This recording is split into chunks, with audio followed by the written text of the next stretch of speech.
Thanks, Carrie, and thank you, Ben. And greetings from Caldwell. Proverbs 31, 8 through 9. Speak up for those who cannot speak for themselves, for the rights of all who are destitute. Speak up and judge fairly. Defend the rights of the poor and needy. Isaiah 1:17.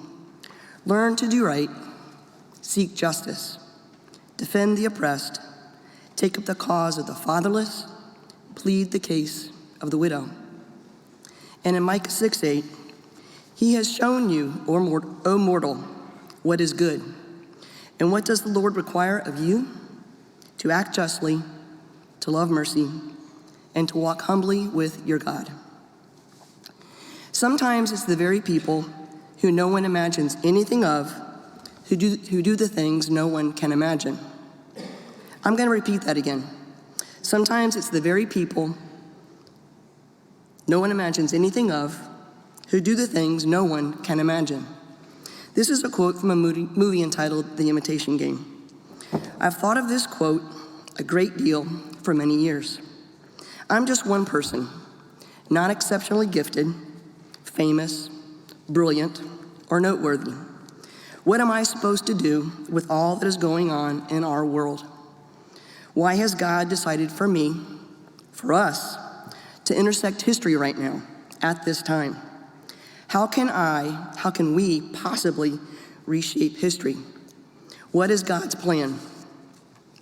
During COVID, after my group work job dissipated, I was doing my personal studying on my own, struggling to determine my calling with all the turmoil in the world, especially regarding racism and my desire to learn what it meant to become an anti-racist.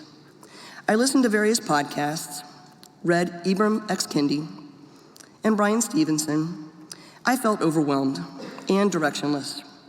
I found hope in one of my go-to scriptures at that time, in Psalms 46:10, and it says, "Be still and know that I am God." Often I broke it down even further. Be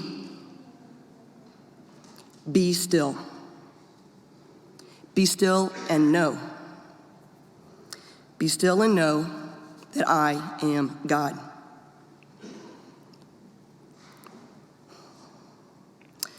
I was still. I was listening. Then the brutal murder of George Floyd occurred. And within days, I saw a newscast of Ben discussing what does it mean to be white. This resonated with me, and I signed up to take the course with Carrie. My life was forever transformed, mentally, emotionally, and most important, spiritually. How? Each of the scriptures I began with a moment ago came to life. I understood what James Baldwin's quote saying, "White people are trapped in a history they do not understand, and until we understand it, we cannot be released from it." My white folks, we are trapped. Whiteness is a social construct that every one of us, all of us, breathe in like smog with every breath. Whiteness is the thing we white people ignore, avoid, and never talk about. It is also the thing that inhibits deep racial dialogue and stands in the way of racial justice. This is not just a societal issue, it is a theological issue.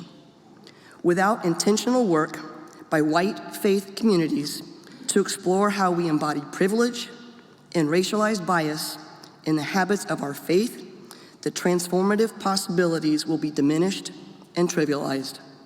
This is our work to do. It is not optional. In Esther 4:14, it says, "For if you remain silent at a time, relief and deliverance for the Jews will come from another place, but you and your father's family will perish. And who knows but that you have come to your royal position for such a time as this." For such a time as this. Our black and brown siblings have lived and waited for us to take this stand for over 400 years. How much longer must they wait for us to address our whiteness and understand it?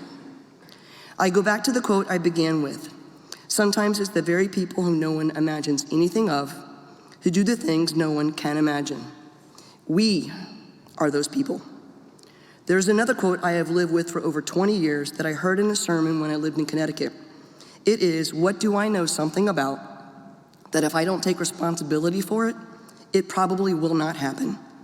Well, I now know that I am trapped, and God has called me on the journey of being a lifelong anti-racist. It is not easy, and it is messy. However, I owe nothing less to my black and brown siblings. So now what? What is your now what? What is God's plan and our part in it?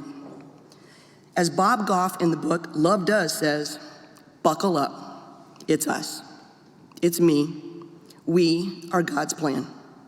To quote James Baldwin again, people are always in great danger when they know what they should do and refuse to act on that knowledge.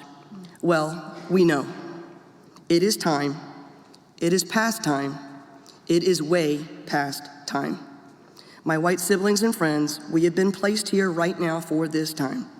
I cannot encourage you enough and recommend to you enough to place yourself on this journey to confront whiteness. What will you do?